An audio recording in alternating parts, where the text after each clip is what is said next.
sounded all too familiar. Checklist for a Perfect Christmas, Judith Blahnik.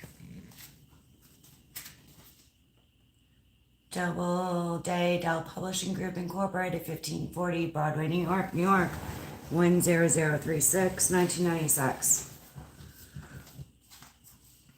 Chapter 3, The Dress for Two Christmas. Whether you are newlywed, newly married, or just newly involved, holidays are tricky waters to negotiate. First of all, most likely you want to create a truly memorable celebration together, but the emotional pulls of the ways you each celebrated before you met are strong. Also, if you do not come up with a plan that pleases you both, you may have to disappoint others in your families, and the guilt from breaking or bending established family traditions can be daunting. Getting started. Talk to each other casually about the holidays long before the pressure of plans are upon you. Sometime in October is ideal. Get to know what experiences your partner has had, good and bad. Listen to how the other is attached to Christmas, but agree to make no definite plans or choices. Instead, let a plan emerge in this way. Once you've chosen to celebrate Christmas together, each of you write down your memories. Afterward, let each other know what memories come up during the exercise while one of you writes them down. Here's a sample list. Listening to Nat King Cole Christmas album while trimming the tree. Waking up before everyone else and opening the stocking that Santa had left by my bed. Playing Handel's Messiah every Christmas Eve. Listening to a recording of Dylan Thomas reading A Child's Christmas in Wales every Christmas Eve. We turned at the lights except those on the tree and listened. Watching the lights being turned on in the tree in the park and having the neighbors over for desserts and cookies. Watching the parade on TV. Baking cookies. How it made the house smell sweet and warm. The snowman contest on Christmas Day and ice skating the day after. Do this until the memories and reflections stop, perhaps 30 minutes or so. Then take a break before continuing. I suggest several hours or even a whole day. The pause gives you time to assimilate what you have heard and felt. Now you're ready to talk about plans. Keep yourself receptive to different scenarios while you take turns sharing ideas and suggestions. One of you should write everything down. Your memories may have stirred longings to see your dad, to build snowman, to have friends over for a screening of It's a Wonderful Life, to bake cranberry bread, to go caroling with the church chorale, to have a special gift exchange after midnight mass and Christmas Eve, or to fly off to the Caribbean and relax.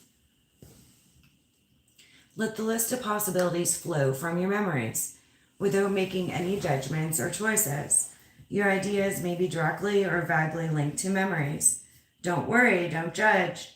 Take at least 15 minutes to a half hour. If this is a true brainstorming session, your list will excite and delight you. Then and only then talk about the responsibilities and obligations you both feel toward family and friends, and try to formulate a plan that focuses on your own memories and longings while leaving room for obligations. For example, perhaps you choose to stay in with your partner on Christmas Eve instead of visiting your father. You can be with Dad on the day or night he trims his tree. When you trim your own tree, play your favorite Nat King Cole tape. Maybe friends and family you usually see at large family gatherings would like to go caroling with you and come to your house for desserts. Don't be afraid to do something new that is all your own. Your new traditions will enrich rather than detract from established family traditions. The secret, however, is to think things through and communicate. When I was working on this book a year ago, a friend decided that she was going to go on vacation in the Caribbean for 2 weeks at Christmas with her significant other.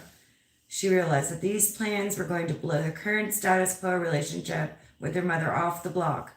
Since it was October, I encouraged her to disrupt the status quo. Don't be afraid. Communicate first, then trust the natural flow of events. There may be lots of pyrotechnics. If one of your parents say, "How could you do this? Isn't your family important?" Nonetheless, most relatives who are attached to set ways of celebrating Christmas will accept your changes eventually. You don't have to break tradition with an axe. However, if you're going away for Christmas, offer an alternative plan for an early celebration with family and friends. You could invite everyone over for presents and eggnog before you leave town. Have everyone bring a great gift that doesn't cost more than $25 and do a grab bag. The point is, make sure you make time for your family and for yourselves. checklist for a Just for Two Christmas. The following checklist is a guide to help you move forward with your own plans once you've agreed upon them. Use any part of this you find helpful. Some couples keep a list that is in a handy spot and initial each item when it's completed. November 1st to 7th. Decide where and how you'll spend Thanksgiving, Christmas, and New Year's. If you're changing a major pattern in the family or extended family, such as going away or staying home together, changing the length of your stay with family or the time of your visit, tell all concerned now. Family members will adjust to a change in pattern better if you give them plenty of time. This is the week to break the news. Decide on what in-home entertaining, if any, you would like to do. Make a general list of all the physical tasks you need to accomplish over the next 8 weeks. Agree to a general spending plan for the holidays, taking into consideration house, apartment decor, gifts, entertaining, special activities, and travel.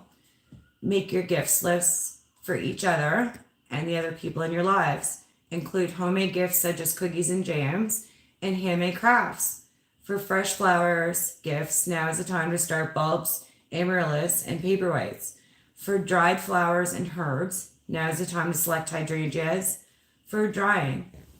Now is also the time to collect pine cones, branches, and dried flowers for decorations. Collect baskets and tins for wrapping gifts from the kitchen. Shop for and begin to make craft gifts such as ornaments, wreaths, and cards. November 8th to 14th. Hang a special November-December calendar where you both can see it. Fill in the set events, concerts, office parties, vacation time, days off, parties at home or out, when or if to expect relatives, travel dates. Add your own dates for gift and decoration shopping, buying, and decorating the tree. Plan your entertaining menus and guest lists. Mail the invitations or invite people by phone, email, etc. Order your turkey for Thanksgiving. Many special reservations for car services, caterers, or hosts and pet sitters. Stock up on tape, film, batteries, stamp, ribbon, and wrapping paper. Shop for gifts on your list. Buy or make Christmas cards. November 15th to 21st. Start writing and addressing Christmas cards. Shop for gifts on your list.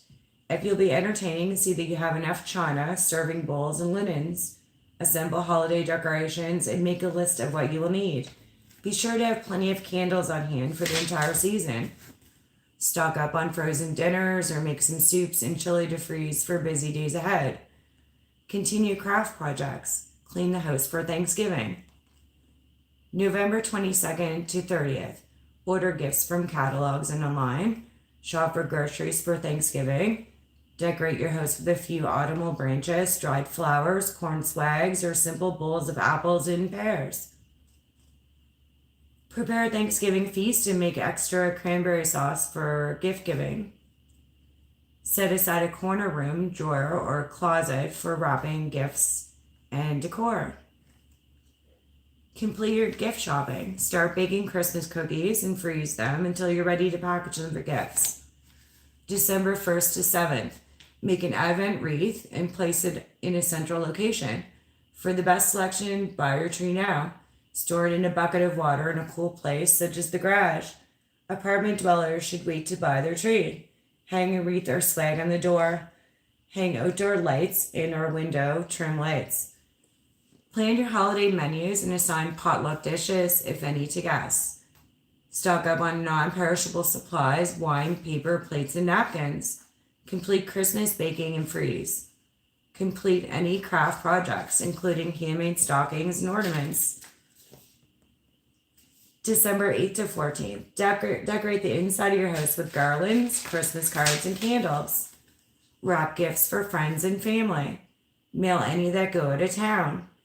Do this even if you will be with family. It saves you having to carry them as luggage. If you haven't already, buy your tree. Place it in a bucket of water until ready to trim. Check Christmas wardrobe and take to the cleaners if necessary. December 15th to 21st. Order special desserts or meats for Christmas dinner. Organize Christmas music for your CD, playlist, etc. Trim the tree. Package and deliver gifts to neighbors, friends, and coworkers. Stock up on non-perishable ingredients for Christmas meals. Stock up on snacks, extra eggnog for surprise guests. December 22nd to 31st. Finish wrapping all presents. Clear space in the refrigerator. Tidy up the house and make room in closets for any host guests. If you're going to visit relatives, pack your luggage. Pick up turkey, ham, or other fresh meat for Christmas dinner. Relax by going to a movie, a concert, or a play.